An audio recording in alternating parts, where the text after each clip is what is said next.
Assalamualaikum warahmatullahi wabarakatuh. Perkenalkan, nama saya Astika dari EKIS 6C. Baiklah, di sini saya akan membahas materi tentang yang pertama, hubungan bilateral. Di mana hubungan bilateral sendiri berasal dari kata bi yang artinya dua, sehingga dapat dikatakan bahwa bilateral merupakan kerjasama antara dua negara, di mana asal negara dalam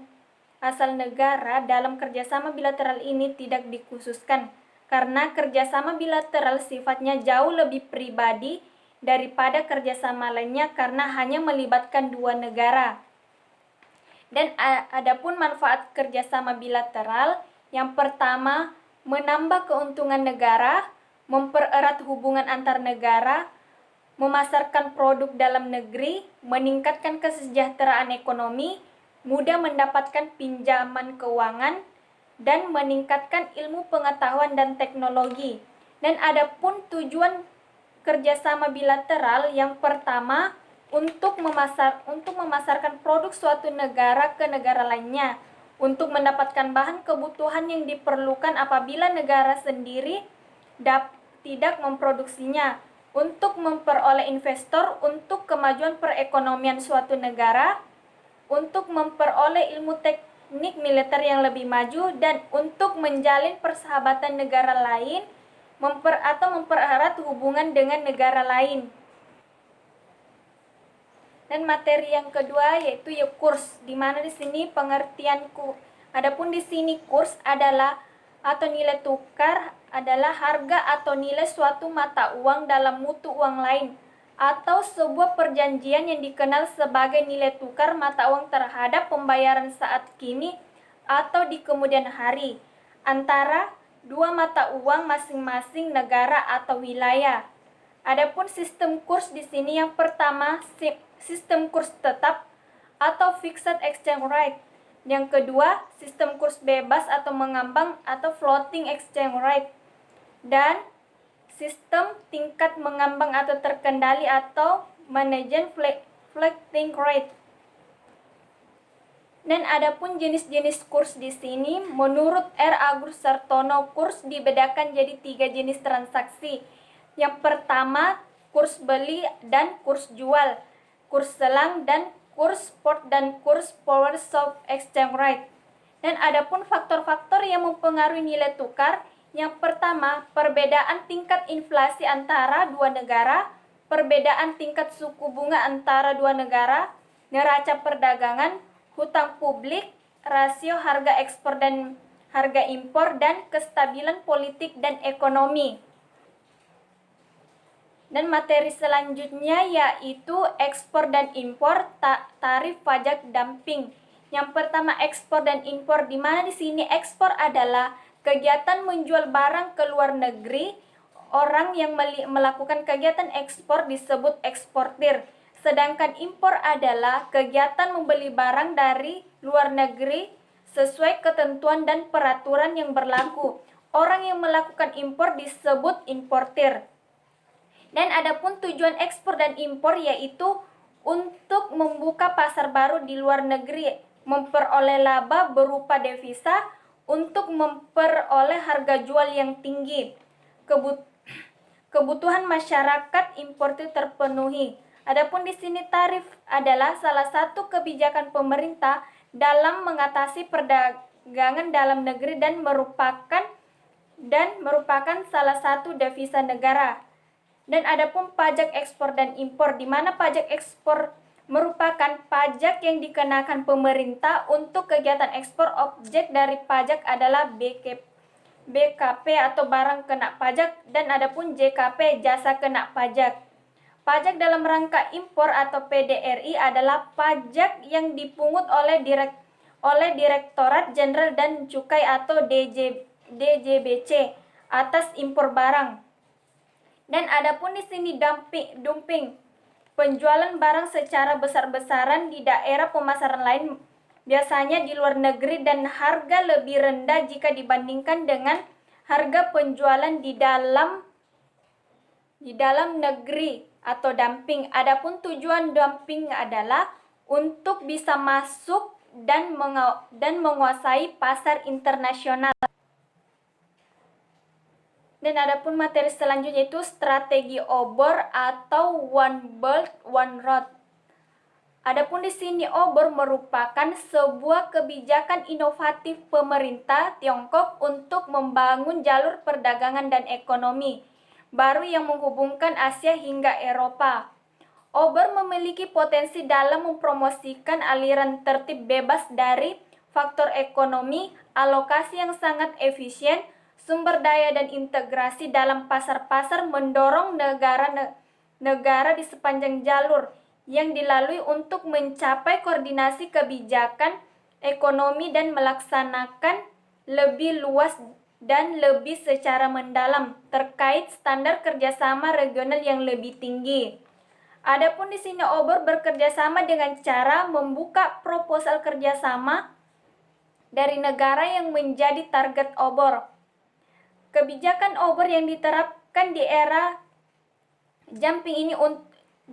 Jinping ini untuk mewakili kepentingan dari ambisi Cina untuk membangun jalur sutra baru di abad ke-21, baik dari jalur darat maupun dari jalur maritim.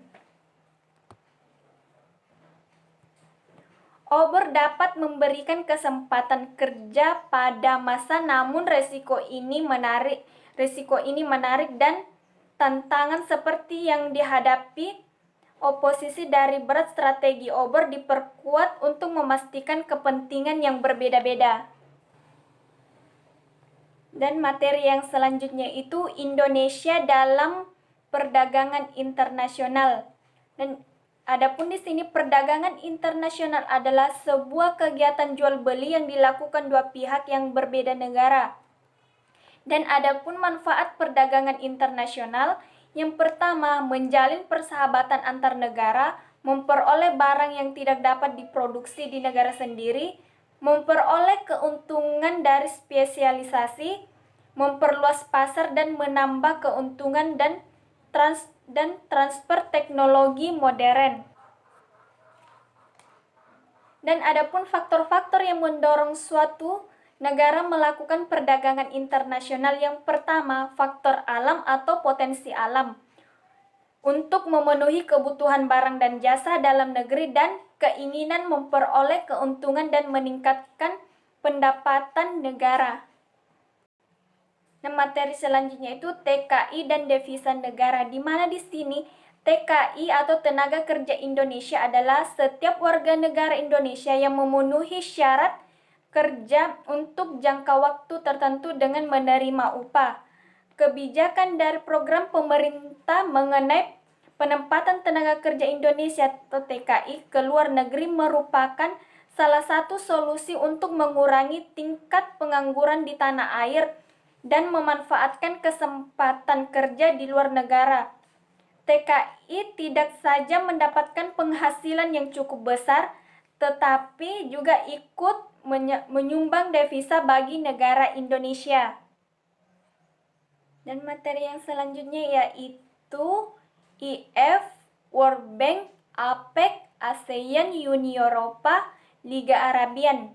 Dan yang pertama di sini IF atau International Monetary Fund adalah lembaga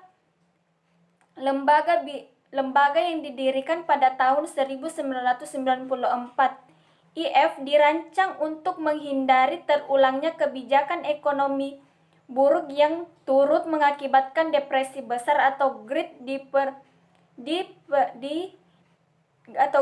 pada tahun 1930.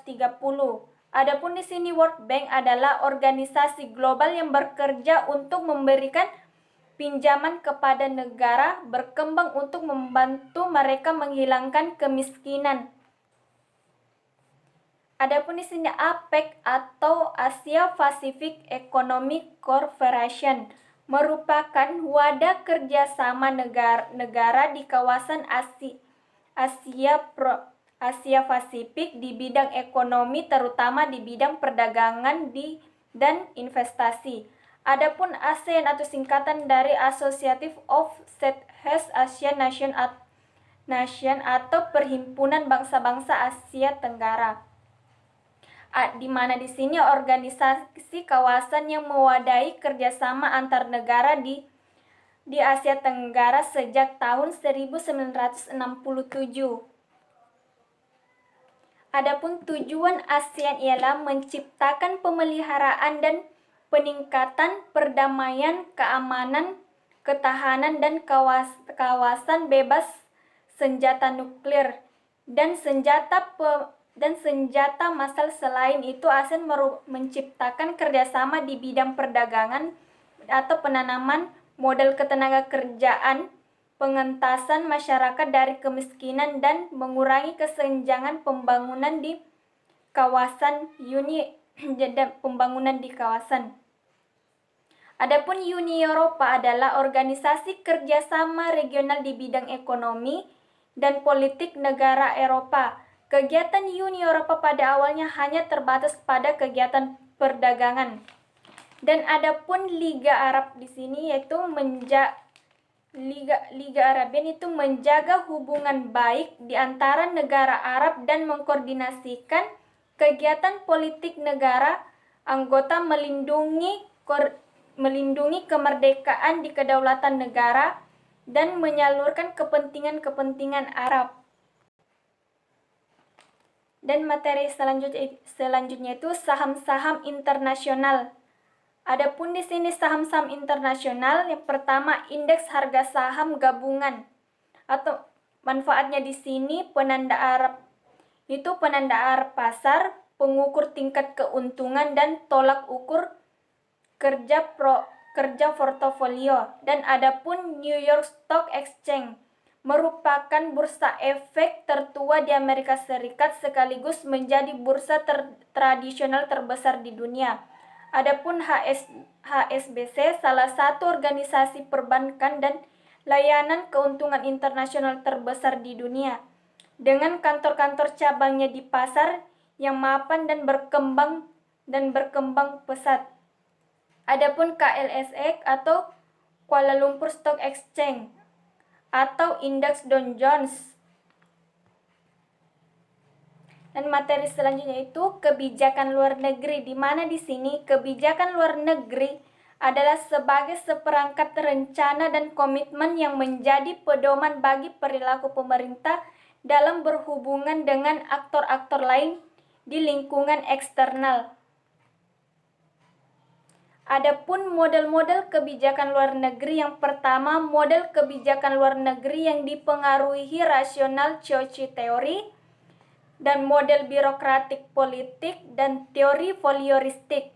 Dan adapun fungsi umum kebijakan luar negeri, yang pertama melindungi keamanan nasional, mengembangkan kekuatan militer dan masuk ke aliran dengan negara lain, menjaga dan meningkatkan kekuatan ekonomi nasional dan kesejahteraan, dan membina pembangunan daerah strategis tentang dari negara melalui bantuan. Dan adapun tujuan kebijakan luar negeri, yang pertama tujuan kepentingan dan nilai inti, tujuan jangka menengah, dan tujuan jangka panjang. Dan materi yang terakhir itu tentang OPEC, di mana di sini OPEC atau Organization of Foreign Exchange Countries atau negara yang melakukan ekspor minyak. Adapun tujuan OPEC, yang pertama tujuan ekonomi itu mempertahankan harga minyak dan menentukan harga sehingga menguntungkan negara-negara produsen. Dan yang terakhir itu tujuan politik, mengatur hubungan dengan perusahaan minyak asing untuk pemerintah negara dan negara konsumen. Sekian dari pembahasan yang saya bawakan. Kurang dan lebihnya mohon dimaafkan. Assalamualaikum warahmatullahi wabarakatuh.